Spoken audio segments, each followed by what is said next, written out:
नमस्कार, मैं दिव्या श्रीवास्तव। आप देख रहे हैं सुनो टाइम्स। बात करी जाए लोकसभा चुनाव की तो उत्तर प्रदेश में इंडिया अलायंस का रिजल्ट काफी अच्छा देखने को मिल रहा है। आने वाले समय में अब होने वाला है उपचुनाव और बात करें 2027 में है विधानसभा चुनाव। समाजवादी पार्टी अब इस मौके को नहीं छोड़ना चाहेगी और जीतना चाहेगी। इस वक्त हमारे साथ मौजूद है मनोज पारस, जो कि नगीना से तीसरी बार विधायक है, समाजवादी पार्टी के कद्दावर नेता हैं। इनसे बात करते हैं। सर, अखिलेश यादव का कहना है कि 300 सीटें इस बार विधानसभा में आनी चाहिए, 300 का रखा है। लेकिन बात करी जाए विधानसभा सीटों की तो समाजवादी पार्टी के पास इस वक्त 105 सीटें विधानसभा में और भारतीय जनता पार्टी के पास 251 सीटें हैं। तो किस तरीके से 300 सीटों का टारगेट पूरा कर पाएगी समाजवादी पार्टी? देखिए, पहले तो सर्वप्रथम सभी दर्शकों को हमारा प्रणाम, नमस्कार, आदाब देंगे। ये बड़ा छोटा सा क्वेश्चन आपने पूछा कि अभी आप लोकसभा रिजल्ट की आप बात करें। लोकसभा रिजल्ट पे आप देख रहे हैं कि हिंदुस्तान की तीसरी बड़ी पार्टी माननीय अखिलेश यादव जी के नेतृत्व में समाजवादी पार्टी बनी। 37 सीटें हमने जीती हैं और 37 सीटें जीतने के उपरांत कम से नहीं तो 8 से 10 सीटें भारतीय जनता पार्टी ने बेईमानी करके हम लोग को हराई और आप 37 और 10 47 सीटें लगभग 50 सीटें जीतने का हमारा टारगेट था और वो लगभग जनता ने हमें दिया है, पूरा किया। एक प्रत्येक लोकसभा में 5 विधानसभा सीटें आती हैं। अब आप 37 को यानी 50 सीटों को जब मल्टीप्लाई 5 से करेंगे तो 250 तो निश्चित तौर से वैसी होगी। और जहाँ पर भी हम कहीं लोकसभा अगर हम हारे भी हैं तो वहाँ पर भी हम 2-3 विधानसभा जीते हैं। ओवरऑल लोकसभा भले ही हार गए हो, जब बीजेपी ने हमको हराने का काम किया, बेईमानी करके हराने का काम किया, डरा के वोटरों को वोट नहीं डालने दिया और बहुत सारी चीज़ें भी भारतीय जनता पार्टी ने चुनाव आयोग का भी मिसयूज़ किया है। तो उन सारी चीज़ों को अगर नज़रअंदाज नहीं करें और देखेंगे यहाँ तो कई जगह हम लोकसभा भले के हराने से हार गए हों लेकिन हम विधानसभा जीते हैं।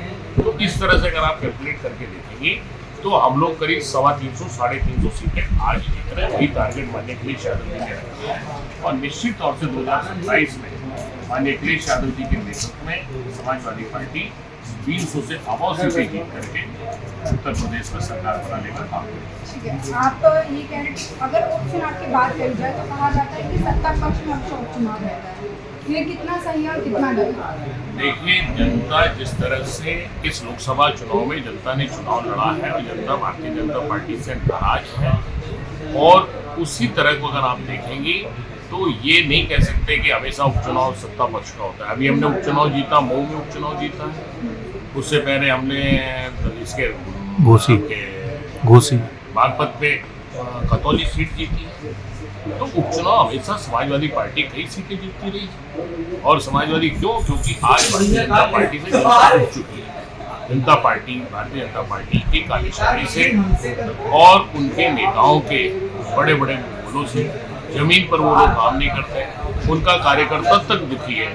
तो इसलिए समाजवादी पार्टी उपचुनाव में भी ज़्यादा से ज़्यादा सीटें जीत करके और आने वाले सरकार बनाने का काम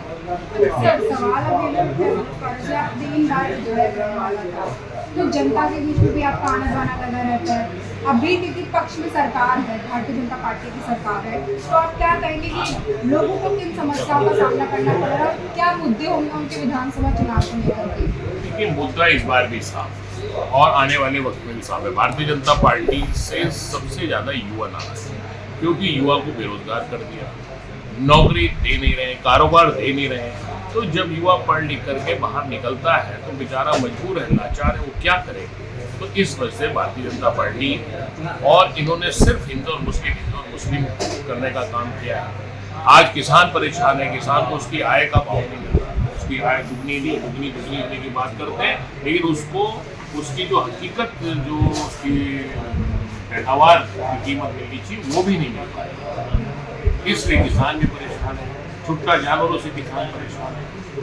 बिजली पानी देने के लिए बिजली नहीं है। अब तो चलो मानसून चल रहा है, मानसून की वजह से काफ़ी राहत मिली, लेकिन अभी आप पीछे देखेंगे तो जितनी लंबी गर्मी इस बार पड़ी है और टेम्परेचर का जो हाल रहा है कि 46 से 47 डिग्री तक टेम्परेचर चला गया तो नीचे वाटर लेवल डाउन हो गया, ट्यूबवेल में पानी लगा, फसलें सूख गई।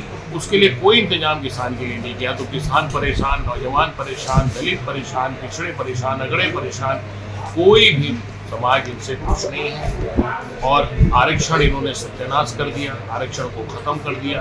सारी हमारे बाबा साहब परम पूज्य बाबा भीमराव अम्बेडकर जी ने देश का संविधान बनाया, उस संविधान में दलितों को और पिछड़ों को आरक्षण इस बात के लिए दिया गया था क्योंकि वो अक्सर पीछे छूट गए, उनको बराबर लाने के लिए आरक्षण दिया गया, लेकिन इन्होंने आरक्षण को खत्म कर दिया। आज उस आरक्षण को खत्म करने आउटसोर्सिंग में भी आरक्षण का जो आरक्षण लागू नहीं कर रहे और तो और जो परमानेंट नौकरी मिलनी चाहिए उस नौकरी को खत्म करके ठेके की नौकरी दे रहे हैं। तो इसलिए इन सारे मुद्दों पर उत्तर प्रदेश की जनता भारतीय जनता पार्टी के खिलाफ निश्चित तौर से 2027 में हमारी सरकार।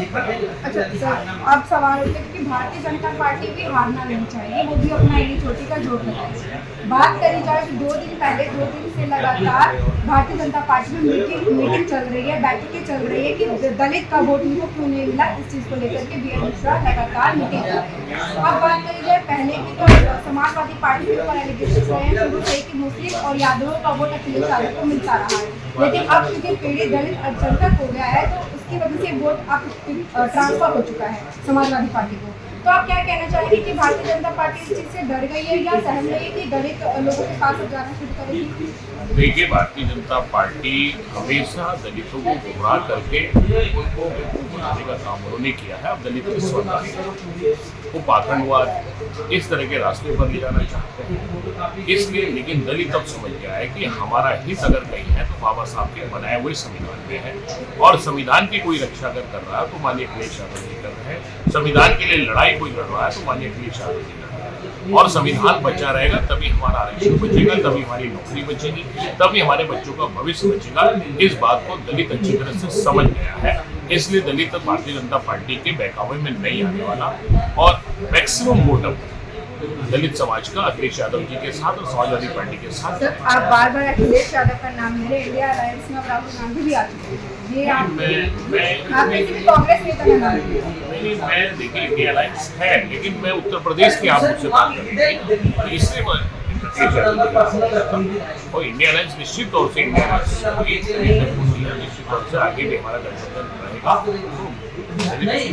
जब आप कहना चाह रहे हो उत्तर प्रदेश में अखिलेश यादव का मतलब ज्यादा समर्थन है, निश्चित तौर से अखिलेश यादव जी ने जिस तरह से मेहनत की है इस इंडिया गठबंधन में और हिंदुस्तान की दूसरी बड़ी पार्टी बना करके वो लाए, निश्चित तौर से उनकी मेहनत है और लोगों का विश्वास उनमें है, लोग उनमें अपना भविष्य देखते हैं, अपने आने वाला कल देखते हैं। सर, भारतीय जनता पार्टी का एक और एलिगेशन है कि विधानसभा के चुनाव में 2027 के चुनाव की बात करी जाए तो फूट पड़ने के चांसेस सीटों को लेकर के इंडिया अलायंस के बीच में, तो इस पर क्या कहना चाहिए?